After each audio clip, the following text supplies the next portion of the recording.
We're starting with a game that raised the bar for storytelling so high, developers are still trying to copy it. The Witcher 3 isn't on this list just because its world is massive. It's here because of how dirty and alive that world feels. Every side quest is a gritty short story where the line between right and wrong is totally blurred. Confronting the crones of Crookback Bog forces you into choices where nobody truly wins. It remains a masterclass in world building. Though, let's be honest, the real tragedy is how many times you've let your adoptive daughter wait in mortal peril just so you could play another round of Gwent with a local blacksmith. Learn folk at the stake as they do on the continent. Better assassin. I saw the future Corypheus built. We can't let that happen. Speaking of managing massive fantasy crises while completely ignoring them to do side chores, Dragon Age, Inquisition takes our number 9 spot. This is the ultimate power fantasy of building an empire from scratch. BioWare struck gold with the scale here, forcing you to manage political alliances and judge prisoners from your throne. But the real heart is your crew. Arguing philosophy with Solace, who definitely doesn't have any world-ending secrets, don't worry about it, makes the Inquisition feel alive. Just try to ignore the trauma of spending your first 10 hours trapped in the hinterlands collecting ram meat.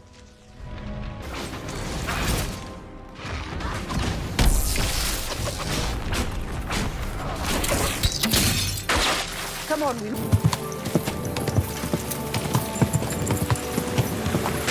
But if you get tired of dealing with magic, elves, and sky rifts, you can always drop straight into the mud of brutal 15th century reality.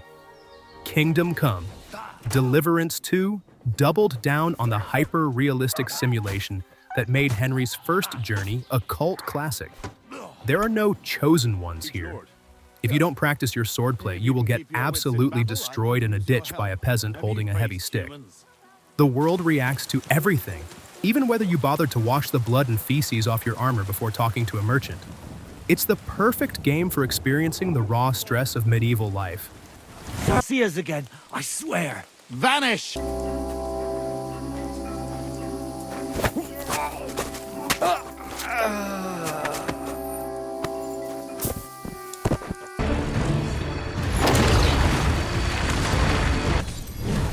Now, if you want that same grounded, gritty travel experience, but you actually want the monsters back, Dragon's Dogma 2 is an absolute triumph of unscripted, chaotic freedom.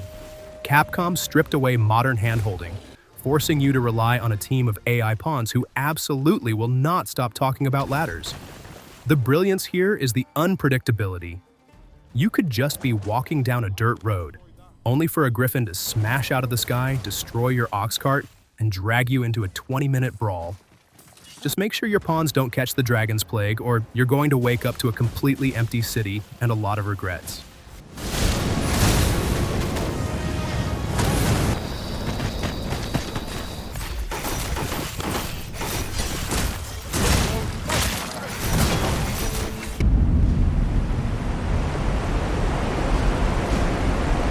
Of course, if we're talking about massive monsters ruining your day, we have to talk about Elden Ring. This game completely changed the rules for open-world exploration. You won't find a map cluttered with checklist icons here. Instead, you navigate purely by curiosity, seeing a twisted castle on the horizon and just riding toward it. Finding a hidden elevator that descends into a massive, glowing underground civilization is a core gaming memory. It's a masterpiece in environmental design, and a masterpiece in making you question your life choices after dying to the same optional boss for 4 consecutive hours.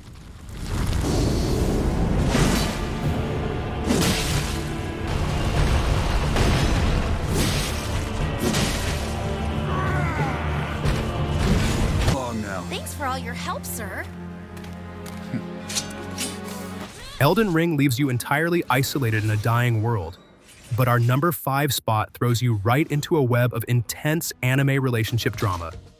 Fire Emblem, 3 Houses, masterfully splits its time between grid-based tactical strategy and deep matchmaking. As a professor choosing one of 3 student houses, you spend hours growing attached to your units during peacetime, mostly by forcing them to eat countless sweet buns with you. which makes it absolutely devastating when the mid-game time skip happens, and a brutal war forces you to fight those same former students on a bloody battlefield. It's a brilliant tactical drama, even if you're just a glorified guidance counselor with a sword. Again. Geralt is gone. It's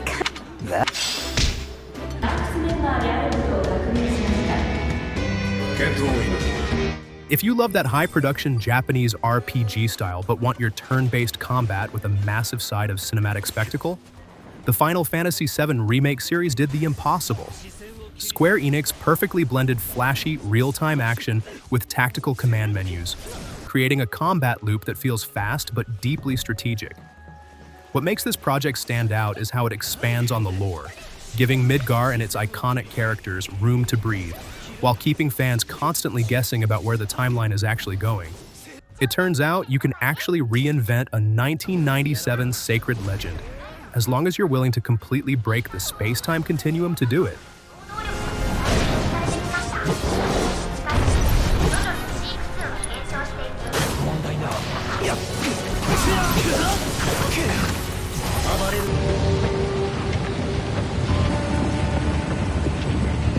While Final Fantasy reinvents the story, Path of Exile 2 completely reinvents mechanical depth.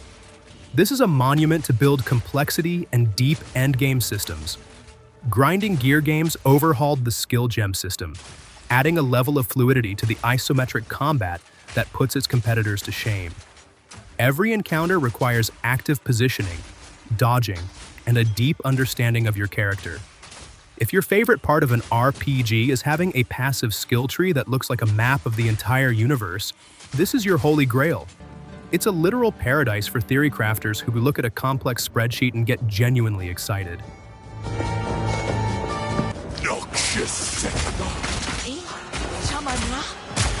How is this possible?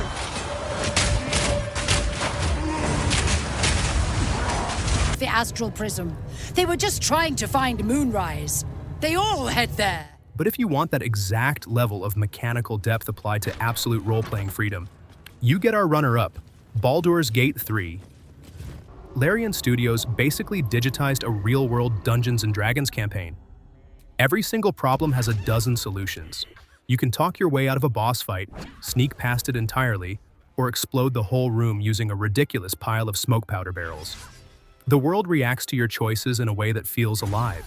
It's an incredible achievement, mostly because it managed to turn millions of normal gamers into feral, romance-obsessed degenerates fighting over a fictional vampire elf.